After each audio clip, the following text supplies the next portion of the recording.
ఈ పెర్గేము సంఘానికి కూడా ఒక ప్రత్యేకత ఉన్నది. ఈ పెర్గేము సంఘానికి కూడా ఒక ప్రత్యేకత ఉన్నది. ఏమిటనే ఆ ప్రత్యేకత అంటే ప్రకటన గ్రంథము 2వ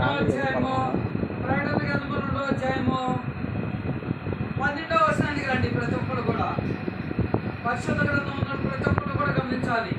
నిజంగా లేఖనాలు అలాగే ఉన్నవా లేవా అని.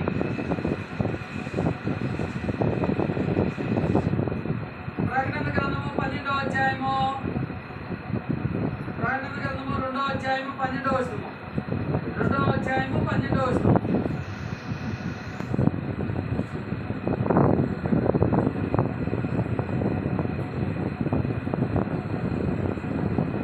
పెర్గములోనున్న సంఘపు దూతకు ఇలాగు రాయము. ఎక్కడ? పెర్గములోనున్న సంఘపు దూతకు ఇలాగు రాయము. ఈ ఆసియాలో ఉన్నటువంటి 7 సంఘాలకు వచ్చి ఎవరు రాస్తున్నారండి? 7 సంఘాలకు వచ్చి ఎవరు రాస్తున్నారు? యోహాను గారు రాస్తున్నారు. ఎక్కడ రాశాడు? 7 సంఘాలకు వచ్చి పద్మాసు ద్వీపంలో యోహాను గారు రాస్తున్నాడు. ఎక్కడ రాశాడు ఆయన? పద్మాసు ద్వీపంలో ఉండి రాశాడు. కాబట్టి ఈ పెర్గేము సంఘం యొక్క పరిస్థితి ఏంటో గమనించినట్లయితే పెర్గేములో ఉన్న సంఘపు దూతకు ఇలాగ రాయము. వాడి అయిన 2 అంచెలు గల ఖడ్గము గలవాడు చెప్పు సంగతులేమనగా. ఏంటండి? వాడి అయిన 2 అంచెలు గల ఖడ్గము గలవాడు చెప్పు సంగతులేమనగా. వాడి అయిన 2 అంచెలు గల ఖడ్గం అంటే మామూలుగా మనం యుద్ధాల్లో చూసినప్పుడు రాజు ఎటువంటి ఖడ్గం అనగా కత్తిని కలిగి ఉంటారండి. ఒకవైపే పదం ఉంటుంది దానికి, అవునా కదా? కానీ ఈ పరిశుద్ధ గ్రంథం అనేది 2 వైపుల పదం ఉన్నది. అదే పాట ద్వారా కూడా మనం పాడుతూ ఉంటాం. వాక్యం అన్నది పవిత్రమైనది, కీళ్ళను మోకలను విభజించుచు దూరుతున్నది. ఎక్కడ దూరుతుంది? మన హృదయంలో చెడు ఏదైతే ఉంటుందో, మన హృదయంలో పాపం ఏదైతే ఉంటుందో దాన్ని చీల్చుతూ ముందుకెళ్తుందంట. అంటే పాపాన్ని బయటికి నెట్టివేస్తుంది, దేవుడి వాక్యాన్ని మన హృదయంలో నింపుతుంది. కాబట్టి ప్రియ సహోదరి సహోదరులారా, వాక్యము 2 అంచుల గల ఖడ్గం వంటిదంట. అయితే పెర్గేములో ఉన్న ప్రత్యేక పరిస్థితులు ఏంటో చూడండి. 13వ వచనం ప్రతి ఒక్కరు కూడా గమనించండి. సాతాను సింహాసనమునున్న స్థలములో నీవు కాపురమున్నావని నేను ఎరుగుదును. చదవండి ఆ లేఖనాన్ని. సాతాను సింహాసనమున్న స్థలములో నీవు కాపురమున్నావని నేను ఎరుగుదును. నీవంటే దేని గురించి మాట్లాడుతున్నాడు దేవుడు? పెర్గేములో ఉన్న సంఘాన్ని గురించి మాట్లాడుతున్నాడు. పెర్గేములో పరిస్థితి ఏంటంట? సాతానుడు సింహాసనాసీనుడై ఉన్నాడంట. సింహాసనాసీనుడు అంటే ఏంటో తెలుసా? అక్కడ తిష్ట వేసుకొని కూర్చున్నాడు. మామూలుగా ఎఫెసీ సంఘము కానీ, ఆ యొక్క స్మరణ సంఘము కానీ, ఈ భూమి మీద ఉన్న మన సంఘాలన్నింటిలో అప్పుడప్పుడు వాడు వచ్చి మనల్ని శోధించి వెళ్ళిపోతాడు. కానీ పెరిగేమో అలా కాదంట. ఉదాహరణకు రాజకీయ నాయకులు ఏం చేస్తారంటే, ఎలక్షన్ వచ్చినప్పుడు ఎక్కడైతే ఎలక్షన్ జరుగుతున్నారో వేరే పట్టణం సంబంధించిన వేరే నియోజకవర్గాలకు సంబంధించినటువంటి నాయకులు కూడా ఆ యొక్క పట్టణంలో ఉండి ఆ యొక్క ఎలక్షన్ జరుపుతూ ఉంటారు. ఉదాహరణకు పులివెందులో జెడ్పీటీసీ ఎన్నికలు రాష్ట్రం మిగతా వాళ్ళందరూ కూడా అక్కడ నివసిస్తూ ఆ యొక్క ఎలక్షన్ చూసుకుంటూ ఉంటారు. అంటే ఇక్కడ సాధారణులు మామూలుగా అప్పుడప్పుడు మనల్ని శోధించడం వేరు, పూర్తిగా ప్రదేశం నుండి శోధించడం వేరు, అవునా కదా? ఎప్పుడన్నా మనకు ఒకసారి తలనొప్పి వచ్చింది అనుకోండి, కొద్దిగా భరిస్తాము. అస్తమానం వస్తూ ఉంటుంటే తట్టుకోలేము, అవునా కదా? కాబట్టి సాతాను అంటే వీడి పని ఏమైందండి? దేవుని ప్రజలైన వారిని హింసించడమే వాడి పని, అవునా కదా? వారి మీద మానసికంగా భౌతికంగా ఇబ్బందులు తీర్చేయడం వాడి పని. సాతానుడు సింహాసనాసీనులే ఉన్నాడంట. ఎక్కడ? పెర్గేము పట్టణంలో, పెర్గేము సంఘములో.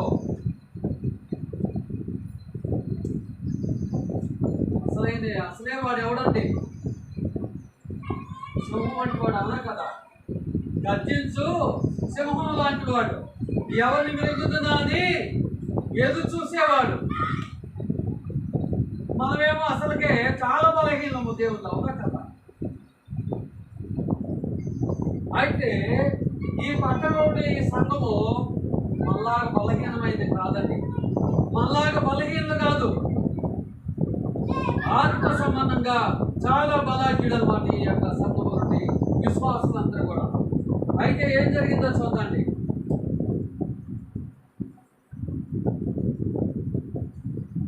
13వ వచనం చదవండి. సాతాను సింహాసనం ఉన్న స్థలంలో నీవు కాపురమున్నావని నేను ఎరుగుదు, మరియు సాతాను కాపురమున్న ఆ స్థలములో నా యందు విశ్వాసి అయ్యుండి. ఎవరంట?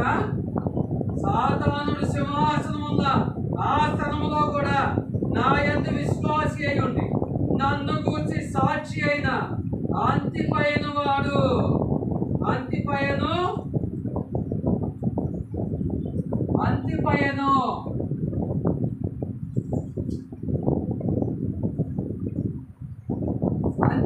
అనే విశ్వాసంట. ఇతను దేవుని యందు విశ్వాసపాత్రుడు ఉన్నాడు, దేవునికి సాక్షిగా ఉన్నాడు. ఈ అంతిపైన అపవాదిగాడు ఏం చేశాడు చూడండి.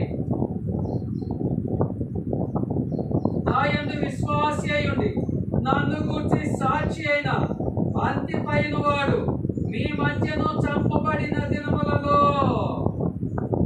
ఏంటండి? ఈ అంతిపైన వాడు చంపబడ్డాడంట.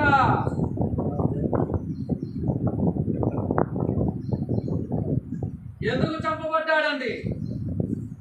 ఎందుకు చంపబడ్డాడు అంతిపైన వాడు? ఇతను దేవునికి సాక్షిగా జీవిస్తున్నాడు. దేవునికి సాక్షిగా జీవిస్తున్నాడు.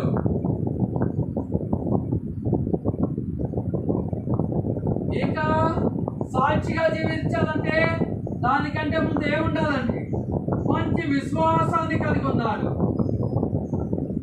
మంచి విశ్వాసాన్ని కలిగి ఉన్నాడు.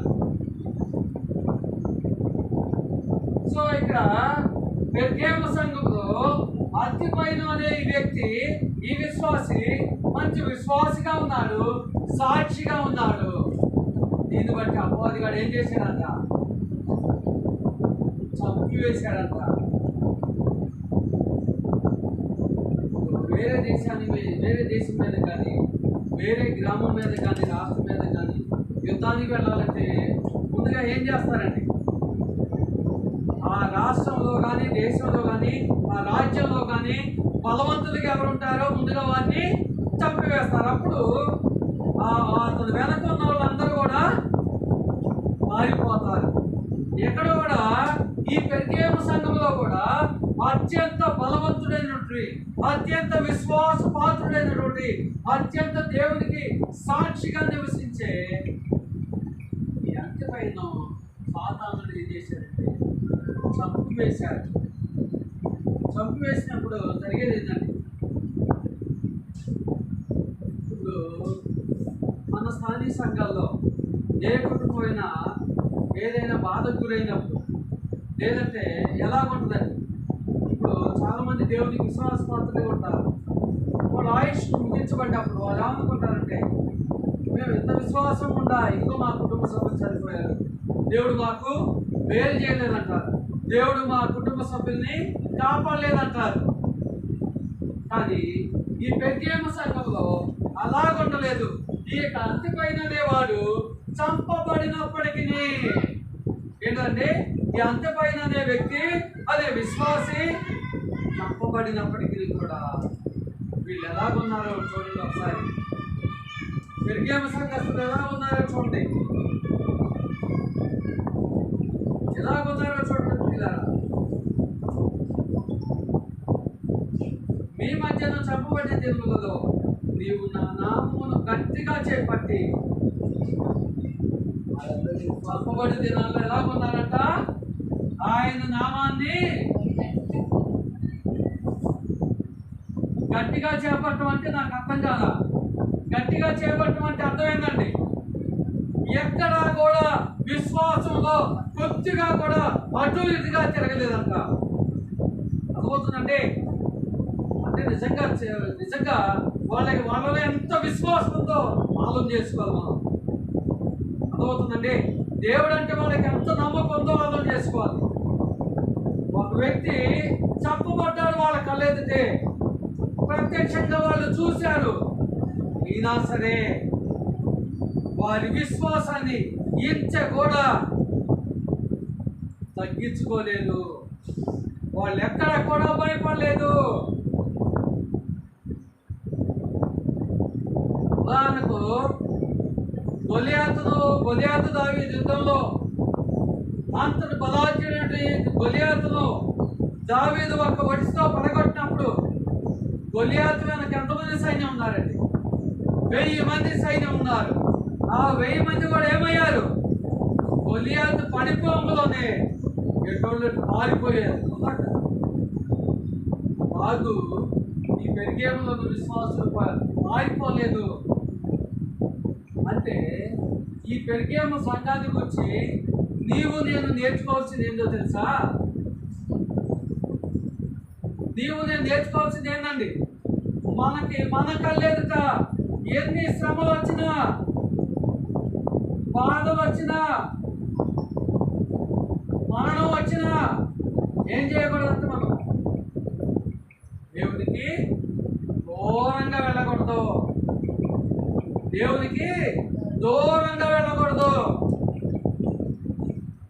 ఎందుకంటే ఎటువంటి టెక్నాలజీ లేని సమయంలోనే పెరిగేమ సంఘస్థులు దూరంగా వెళ్ళలేదు. కానీ నేటి క్రైస్తవులు చాలా మంది దూరంగా వెళ్తున్నారు. కడుపులో నింపని ఒకళ్ళు, తలనింపని ఒకళ్ళు, జ్వరం ఒకళ్ళు, రకరకాల కారణాలు చేత మానేస్తున్నారు. కానీ ఒక వ్యక్తి చంపబడిన సందర్భంలో కూడా చాలా గట్టిగా నిలబడ్డారు వాళ్ళు. ఆ చంపబడిన తర్వాత బలంగా ఇంకా సువార్త ప్రకటించారు. వాస్తవంగా బలంగా ప్రకటించే వ్యక్తిని చంపివేశారు. ఇతను చంపివేస్తే ఇక సువార్త ప్రకటించేవాడే ఉండడు అనుకున్నారు. కానీ ఆయన కంటే ఎక్కువగా మిగతా సంఘస్థులందరూ కూడా సువార్త ప్రకటించారు. ఏం ప్రకటించారండి? సువార్త ప్రకటించారు. మరి ఇప్పుడున్న పరిస్థితులు మనం అలాగ చేయగలమా? మనకు ఒక ఉపద్రవం వచ్చింది 2019-20లో. ఏమిటండి? 2019-20లో కరోనా వచ్చినప్పుడు చాలా మంది గృహాలకు వెళ్ళటం మానేశారు. అవునా కదా? సహోదరులు పదగలించడం మానేశారు. వాళ్ళ ఇబ్బందుల్లో పరామర్శించడం మానేశారు. అది అలాగుండకూడదని దేవుడు తెలియజేస్తున్నాం. ఎందుకంటే మనము దేని కొరకు ప్రయాణాలు చేస్తున్నామో, దేని కొరకు ఆ గృహాన్ని వెళుతున్నామో దేవునికి తెలియదా అండి? ఖచ్చితంగా దేవునికి తెలుసు. మనకు కాపుదలు ఇవ్వాల్సింది ఎవరు? దేవుడు. కాబట్టి ఇప్పుడు దేవుని పిల్లలారా, చాలా మంది ఆ కరోనా వచ్చినప్పుడు చర్చి బిల్డింగ్ తాళం వేసి దేవుని ఆరాధించడం మానివేశారు 2 సంవత్సరాలు. కానీ నిజ క్రైస్తవులు మాత్రము ఒక్క ఆదివారం కూడా దేవుని ఆరాధించడం మానలేదు. అదే విశ్వాసం అంటే.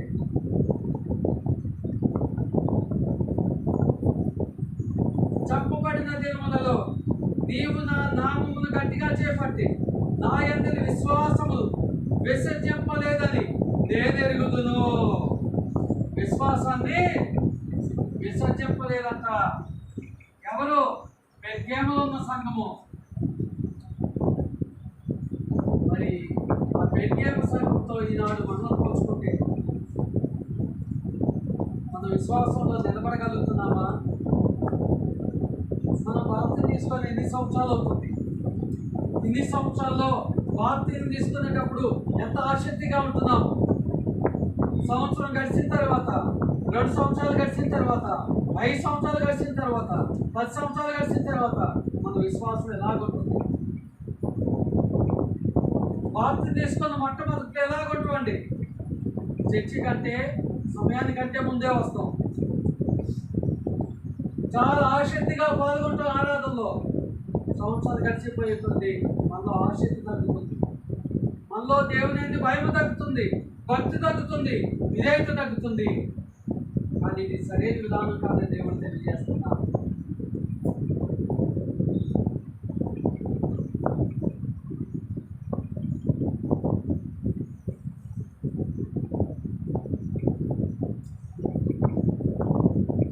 చూడండి, అయితే ఇంతటి క్లిష్ట పరిస్థితుల్లో కూడా సంఘము దేవునికి ఎంతో నమ్మకంగా నిలబడింది. అయినను సరే ఈ సంఘములో కొన్ని లోపాలు ఉన్నాయంట. ఈ సంఘములో కొన్ని లోపాలు ఉన్నాయంట. మానవ మాత్రగా మనం ఏం చేస్తామండి? నన్ను ఎవరైనా పొగుడుతూ ఉంటే నా మనసుకు చాలా సంతోషంగా ఉంటుందా? ఎవరైనా విమర్శిస్తే 100 పొగడ్తలైనా సంతోషంగా తీసుకుంటారా? ఒక్క విమర్శను కూడా తట్టుకోలేము. ముఖ్యంగా క్రైస్తవులు అనబడేవారు. ఇదిగో సహోదర సహోదరి, ఈ విషయంలో నువ్వు దేవునికి విరోధంగా ప్రవర్తిస్తున్నావు, నీ ప్రవర్తన దిద్దుకుంటే చర్చికి రావడం మానేస్తున్నావు. దేవునికి విరోధంగా వారి ప్రవర్తన దిద్దుకుంటే ఏమవుతుందండి? వాళ్ళు పరలోకాన్ని చేస్తారు. మమ్మల్ని గద్దిస్తాడా? మేము తప్పులు దిద్దుకోవాలనుకుంటే ఏమవుతుందండి? ఏమవుతుంది? దేవుని దూరం అవుతారు, తద్వారా నిత్య నరకానికి పాత్రలు అవుతారు. కాబట్టి అయినను సరే ఏంటంట? తప్పు మోపవలసింది ఏందో చదవండి. అయినను నేను నీ మీద కొన్ని తప్పిదములు మోపవలసినది. కొన్ని తప్పిదములు అంటే కొన్ని తప్పులు ఏంటయ్యా? తప్పులు అవేమనగా విగ్రహములకు బలిచ్చుట, బలి ఇచ్చిన వాటిని తిన్నట్లును, యారకం చేయనట్లును, ఇశ్రాయేలులకు ఉరియట్టుమని బాలకును నేర్పిన బిలాము బోధను అనుసరించువారు నీలో ఉన్నారు. నీలో అంటే పెర్గేము సంఘములో ఉన్నారు. అంటే పెర్గేము సంఘములో బలమైన విశ్వాసులు ఉన్నారు, బలహీనమైన విశ్వాసులు ఉన్నారు. మరి ఇప్పుడున్న మనలో ఎంతమంది బలంగా ఉన్నామో, ఎంతమంది బలహీనంగా ఉన్నాము?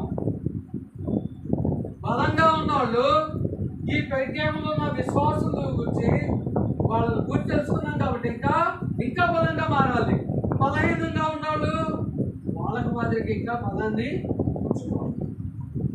గుర్చుకోవాలంటే బాగా తినాలా? ఏ బలాన్ని గుర్చుకోవాలి? ఆత్మీయ బలాన్ని గుర్చుకోవాలి.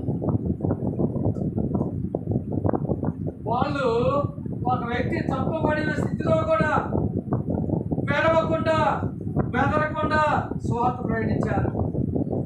అయినను మీలో కొన్ని తప్పులు ఉన్నవి, అవి మీ మీద మోపవలసిందని దేవుడు చెప్తున్నారు. ఈనాడు మనల్ని గురించి అంటే మన సహోదరులు ఏమవుతారు, మనం పక్కన మీద ఎక్కువ నిందిస్తూ ఉంటాం. ఇదిగో వాడు 10 తప్పులు చేస్తున్నా, నేను 8 తప్పులే చేసేది, వాళ్ళకంటే నేనే బెటర్ అనుకోండి. దేవునికి ఎలాంటి వాడు కావాలండి? మన సహోదరు కంటే తక్కువ తప్పులు ఉండే కాబట్టి మనం మంచివాళ్ళుగా దేవుడు పరిగణిస్తాడా? అట్లా కాదండి. కర్మవన్ తైలంలో వాకేగా చచ్చినా కూడా కంపు కొడుతుందని చెప్తున్నాడు దేవుడు. ఎక్కడంటే ఇక్కడ విగ్రహములకు అక్కడ కొంతమంది ఏం చేస్తారట, విగ్రహములకు బలి ఇస్తున్నవారు.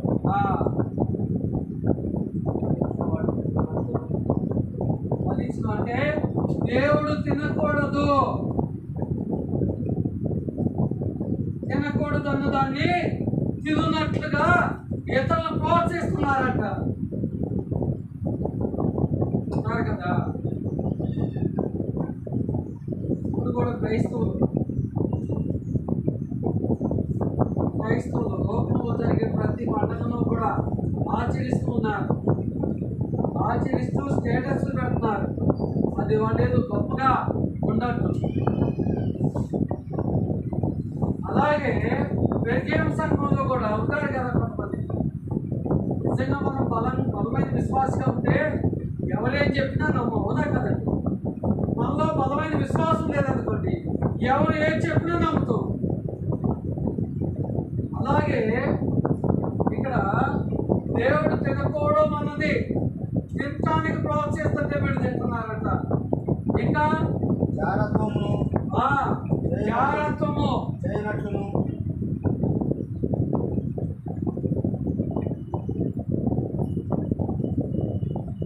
జాగ్రత్త అంటే ఏంటండి, పెళ్ళైన తర్వాత మన భార్యతో కాకుండా వేరే స్త్రీతో కానీ, తన భర్తతో కాకుండా వేరే భర్తతో చేసేదాన్ని వ్యభిచారం అంటారు.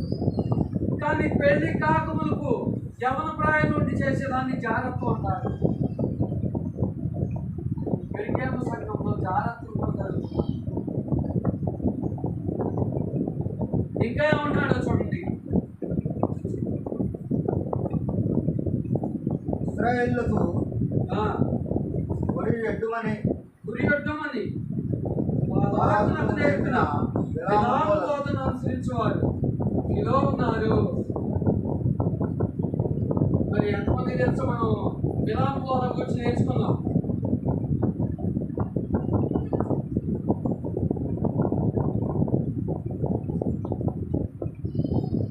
విలామ బోధ ఏంటండి?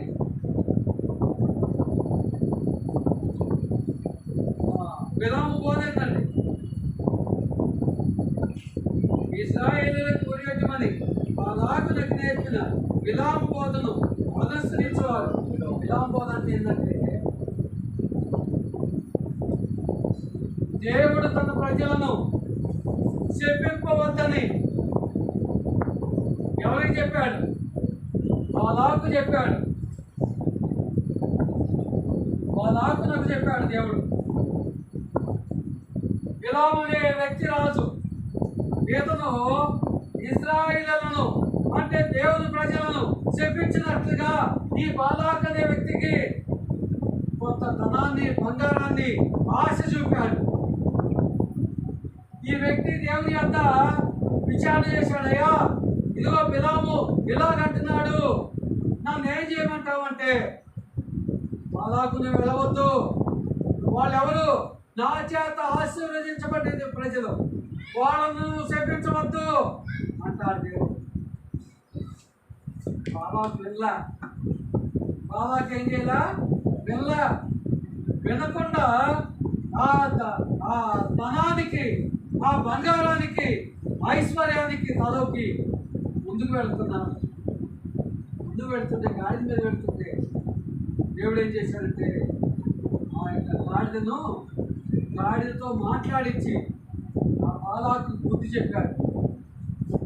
గాడిద మాట్లాడిద్దండి ఎక్కడైనా, కానీ ఇప్పుడు మాట్లాడదు. కానీ అప్పుడైతే దేవుడు ఆజ్ఞాపించాడు గాడిద ద్వారా బుద్ధి చెప్పాలని. గాడిద ద్వారా బుద్ధి చెప్పాలని దేవుడు ఆజ్ఞాపించాడు. అంటే చూడండి దేవుడు, మనం కూడా నేటి క్రైస్తవ సమాజంలో ఆదివారం డ్యూటీకి వస్తే డబుల్ శాలరీ ఇస్తామంటే డ్యూటీకి వెళ్ళే వాళ్ళు ఉన్నారు. ఎక్కువ ఆదివారం వ్యాపారం చేస్తే ఎక్కువ లాభం వస్తుందని వ్యాపారం చేసే వాళ్ళు ఉన్నారు. వీళ్ళంతా ఎవరండి? బాలాకు లాంటి వాళ్ళే. అవునా? బాలాకు లాంటి వాళ్ళే. వాళ్ళ యజమానుల మాటలకు లోబడుతూ వెళ్ళిపోతున్నారు. కాబట్టి ఇప్పుడు దేవుతున్నారా పెరిగేము సంఘంలో, పెరిగేము విశ్వాసంలో ఇలాంటి వాళ్ళు కూడా ఉన్నారంట. మరి మనలో కూడా ఉన్నారా లేదా? మనలో కూడా చాలా మంది ఉన్నారు. ఇంకా పెరిగేములో ఉన్న పరిస్థితి ఏంటో చూడండి.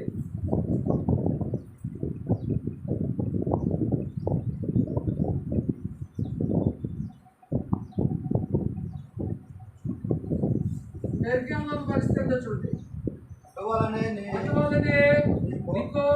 నికోలాయితుల బోధన అనుసరించు వారు నీలో ఉన్నారు. నికోలాయితులు అంటే ఎవరండి? నికోలాయితులు పాత నిబంధనలో యేసుక్రీస్తు బోధించేటప్పుడు శాస్త్రులు పరిసయ్యులు గురించి మీకు తెలుసు కదా.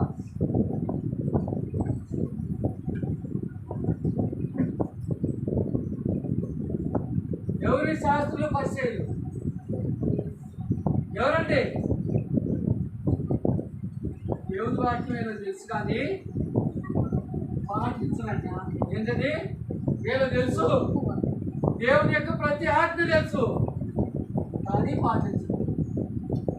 ఏమంటే దేవుని ఆజ్ఞలు తెలియటం గొప్ప, పాటిస్తాల్సిన వాళ్ళమా?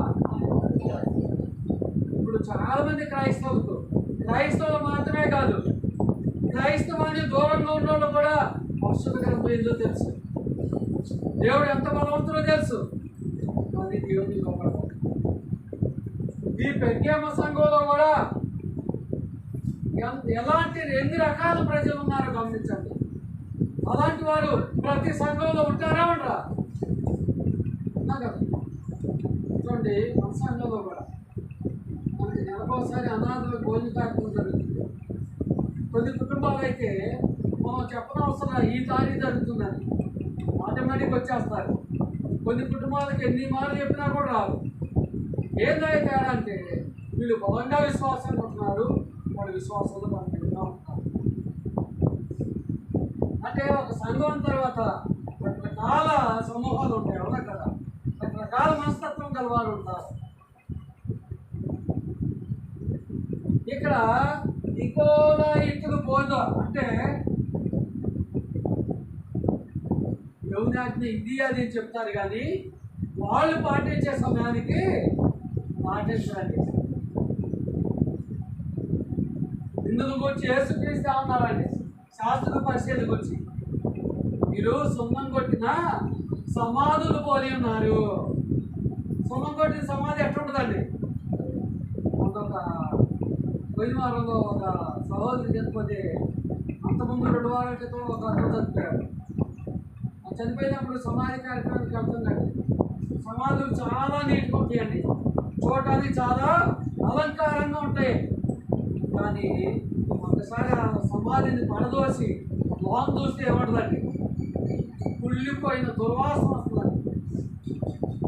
అర్థండి. క్రైస్తవులుగా మనం కూడా అలాగే ఉంటుందండి. పైరూపానికి తెల్లటి వస్త్రాలు వేసుకుంటున్నది, మంచి వస్త్రాలు వేసుకుంటాం కానీ మన లోపల హృదయాన్ని దేవునికి సమర్పించుకుంటాం. సాతానులు సమర్పిస్తూ ఈ లోకంలో లోక వ్యసనాలు సమర్పిస్తున్నారండి చాలా మంది. కాబట్టి సహోదరి సహోదరులారా, అది సరైన విధానం కాదని దేవుడు తెలియజేస్తున్నారు. దేవుడు ఏమంటున్నారంటే మన వరకు ఎవరైతే నమ్మకంగా ఉంటారో వాళ్ళు పరలోక రాజ్యం చేస్తారు. యాకోబు పత్రిక 2:26 ప్రకారం ఏముంది? క్రియలేని విశ్వాసం ఎలా, క్రియలేని ప్రాణం లేని శరీరం ఎలా మృతమో క్రియలేని విశ్వాసం కూడా మృతమే. నాకు చాలా విశ్వాసం ఉందండి, దేవుని కొరకు చేయి కోసుకుంటా మెడ కోసుకుంటా అంటే కాదండి. ఇవి కోసుకోని అవసరం లేదు, మన హృదయాన్ని సమర్పిస్తే చాలు. అవునా కదండి. చాలా మంది మన హృదయంలో లోతాశలు ఉంటాయి. అవునా? వాళ్ళు ఎప్పుడు సంపాదిస్తున్నారు, వాళ్ళు బిల్డింగ్ చేస్తున్నారు, మనం కట్టట్లేదు. అవునా? వాళ్ళు ఎక్కువ ఉద్యోగం చేస్తున్నారు, మనం చేయట్లేదు. విధాలుగా దేవునికి విరోధంగా చేస్తూ ఉన్నారు. కాబట్టి ఇప్పుడు దేవుతున్నారా మనం కూడా ఎక్కువగా ఇతరుల బోధనే ఆశ్రయిస్తాం. మనం కూడా వాళ్ళ మాదిరిగానే ఉంటున్నాం. ఎలాగండి అంటారా, ఆదివారం వచ్చినప్పుడే బైబిల్ మనకు గుర్తొస్తుంది. ఆదివారం వచ్చినప్పుడే దేవుడు గుర్తొస్తాడు. సోమవారం నుండి శనివారం వరకు మన నోటితో ఇష్టానుసారంగా మాట్లాడతాం, ఇష్టానుసారంగా ప్రవర్తిస్తాం, మన కళ్ళతో టీవీలో ఇష్టానుసారంగా చూస్తూ ఉంటాం. కానీ అది సరైన విధానం కాదు. మనం వారంలో ఎక్కడున్నా కూడా ఎవరికి లోపడాలి? దేవునికి లోపడాలి. లోపడగలుగుతున్నామా మనం? ఏమండి, దేవునికి విధేయత చూపగలుగుతున్నామా? ఈనాడు క్రైస్తవ గృహాల్లోనే 42 ఇంచెస్ ఎల్ఈడి టీవీలు కనిపిస్తున్నాయి, హోమ్ థియేటర్లు కనిపిస్తున్నాయి. అంటే టీవీ చూడటం కాకపోతే అంతేకాదు, న్యూస్ చూడవచ్చు, దాంట్లో సమాచారం తెలుసుకోవచ్చు. కానీ ఆ టీవీని మంచి కంటే చెడుకే ఎక్కువగా ఉపయోగిస్తున్నారండి దీన్ని క్రైస్తవ సమాజంలో. టీవీ కావచ్చు, ఫోనే కావచ్చు, ఏదైనా కావచ్చు. కాబట్టి ఇప్పుడు ఎదుర్కొందా మనం కూడా సంఘేమ సంఘంలో కొంతమంది ఈ శాస్త్రుల పరిచయం వలె, అంటే నికోలాయితుల బోధన వలె వాళ్ళు కలిగి ఉన్నారు, వాళ్ళు పాటిస్తున్నారు. మన వాళ్ళు కలిగి ఉండకూడదని వాటిని మనం తెలియజేస్తుంది. కాబట్టి ఇప్పుడు ఈ సహోదరి సోదరులారా ఒకసారి ఆలోచన చేసుకోండి. మనం సంఘేమ సంఘంలో చనిపోయిన తర్వాత కూడా, చంపడిన తర్వాత కూడా వాళ్ళు బలంగా ఉన్నారు. అలాంటి వారిగా మనం ఉండాలి, కానీ బలహీనలుగా ఉండకూడదు, నామకంత క్రైస్తవులుగా ఉండకూడదు, ఆదివారపు క్రైస్తవులుగా ఉండకూడదు.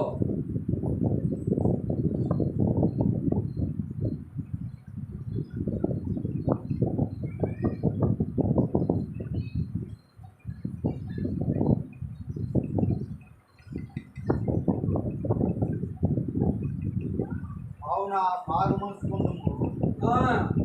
ఏమంటారంట? ఎందుకు అంటారండి? వాళ్ళు ఏం చేస్తా ఉన్నారు? ఉన్నారండి? ఏదైతే దేవుడు తినకూడదని చెప్పాడో వాటిని తింటున్నారు, జాగ్రత్తలు చేస్తున్నారు, ధనాపేక్షలో పడుతున్నారు, ఇంకో రైతుల బోధన అనుసరిస్తున్నారు. కాబట్టి అయ్యా ఇగో ఇది తప్పులు, దయచేసి సరి చేసుకుని దేవుడు వాక్యం ద్వారా గద్దిస్తున్నాడు. సరి చేసుకుంటే దేవునితో సహవాసం కలిగి ఉంటాం, దేవునితో అన్యమైన సహవాసం కలిగి ఉంటాం. సరి చేసుకోకపోతే దేవుని చర్చపోతా ఉంటాం. దేవునికి దగ్గరగా ఉంటే పరలోకము, దేవునికి దూరంగా ఉంటే నిత్య నరకం. కాబట్టి మారు మనసు పొందమంటున్నారు. ఏమన్నారంట?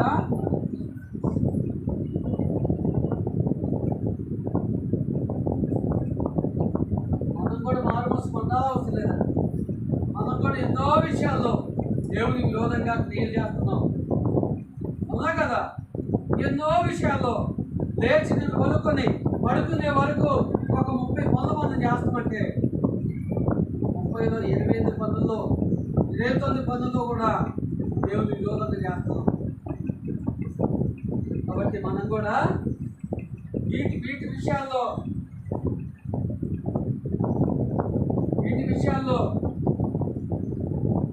చాలా మంది క్రైస్తవులు ఏం చేస్తారండి? బంధువుల దగ్గర పోయినప్పుడు మొహమాటంతో తింటా ఉంటారు దేవునికి విరోధమైన ఆహార వస్తువుల్ని. కొంతమంది పండుగలు వచ్చినప్పుడు, బంధువుల గృహాలు పోయినప్పుడు మందు తాగుతూ ఉంటారు. అది కూడా దేవునికి విరోధమైందే కదా?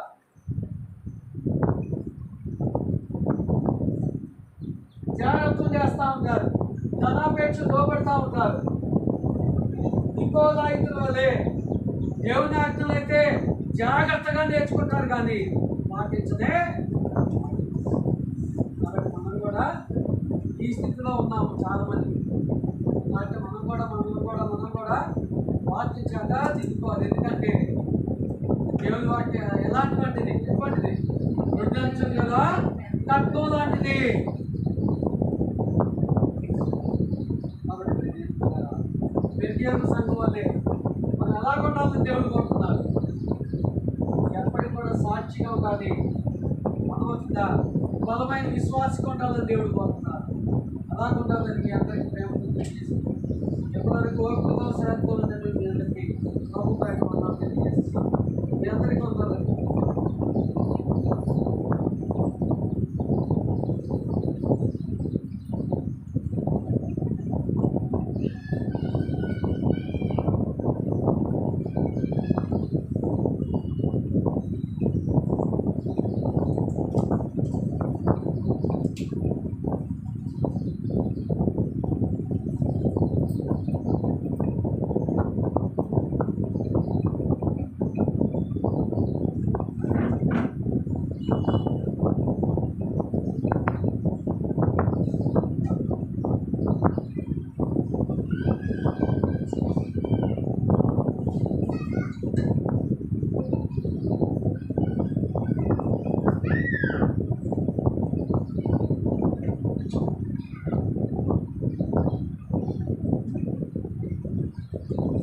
ఆరాధన మన యొక్క ఆజ్ఞతో మనం లోబడిపోతున్నాం. ఏ విధంగా అయితే ఆజ్ఞ ప్రభురాత్రి భోజనం భోజనాన్ని గురించి దేవుని వాక్యం ఏం తెలియజేస్తుంది మనకు? ఎప్పుడు తీసుకోవాలని దేవుని వాక్యం తెలియజేస్తుందండి. ఎప్పుడన్నా లేఖనంలో అపోస్తల కార్యములు 27వ వచనం ప్రకారము దేవుని వాక్యం తెలియజేస్తుందండి. చదవండి ఒకసారి. అపోస్తల కార్యములు 27వ వచనం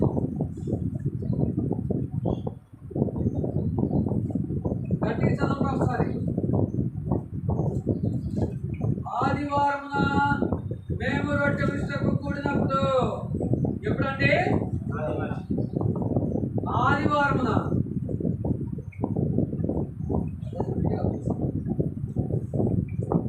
ఆదివారమున మేము రొట్టె విరుచుటకు కూడినప్పుడు